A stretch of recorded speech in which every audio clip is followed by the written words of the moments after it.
এইরকম রসগোল্লা আপনারা বাড়িতে বানিয়ে খান, খুব অল্প উপকরণ দিয়ে, আশা করি খুবই ভালো লাগবে। নমস্কার বন্ধুরা, আরোহী কিচেনে আপনাদের সবাইকে স্বাগত জানাই। আজকে আমার রেসিপি মিষ্টি। আপনারা প্রথম থেকে পুরো ভিডিওটা দেখতে থাকুন। নিয়ে নিয়েছি আর 4 বাটি প্রথমেই জল নিয়ে নিব, একটা মাপ করে নিব, তাহলে একটু সুবিধা হবে আপনাদের।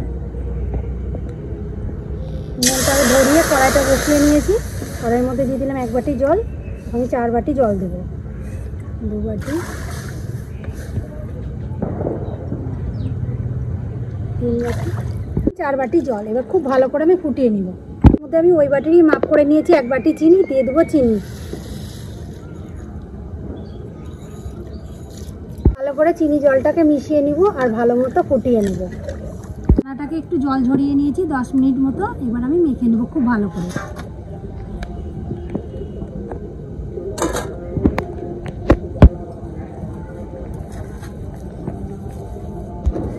আমার 500 মতো ছানা আছে। আর ছানা কাটা যদি আপনারা দেখতে চান আমার চ্যানেলে আপনারা দেখে নিতে পারেন। খুব ভালো করে ছানাটাকে এইভাবে মেখে নেব। যতটা আপনারা ছানাটা এইভাবে মাখবেন মিষ্টিটা ততটাই ফুলবে আর সফট হবে।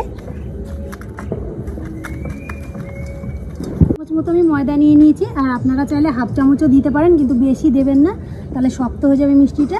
আমি মিশিয়ে নেব খুব ভালো করে, আবার ভালো করে একটু ময়াম দিয়ে নেব।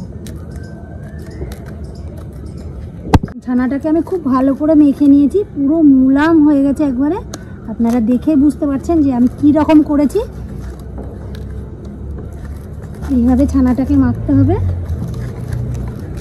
দেখুন থালা থেকে কত সুন্দর ছেড়ে গেছে, আর পুরো এরকম হবে ডোটা। এবার আমি গোল গোল করে একটা মিষ্টি শেপ দিয়ে নেব। আমি একটু ছানা নিয়ে নিব, এতটা করে নিয়ে নিব। এবার গোল শেপ একটা দিয়ে নেব, হাত দিয়ে 2 হাত দিয়ে এরকম করে ঘুরিয়ে ঘুরিয়ে একটা গোল আকার করে নেব।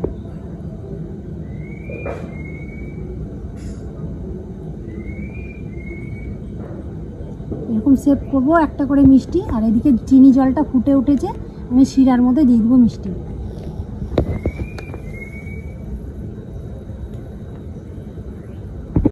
এইভাবে সব মিষ্টিগুলো আমি বানিয়ে নেব, একটা করে বানাবো আর শিরার মধ্যে দিয়ে নেব।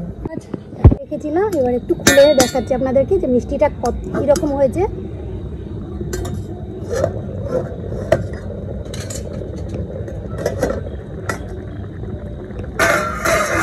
মিষ্টিগুলো কত বড় বড় হয়েছে, কত বড় হয়েছে আর ফুলেছে অনেকটা।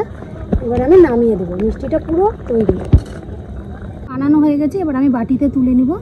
আর মিষ্টির সাইজটা দেখুন, এখন মিষ্টিটা একটু নরম আছে, ঠান্ডা হলে ঠিক হয়ে যাবে।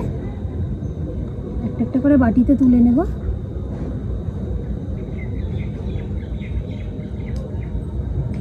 মিষ্টি বানানোর ভিডিওটা যদি আপনাদের ভালো লাগে লাইক কমেন্ট শেয়ার করুন, চ্যানেলটিকে সাবস্ক্রাইব করে রাখুন। রসগোল্লা খেয়ে দেখাচ্ছি কীরকম হয়েছে।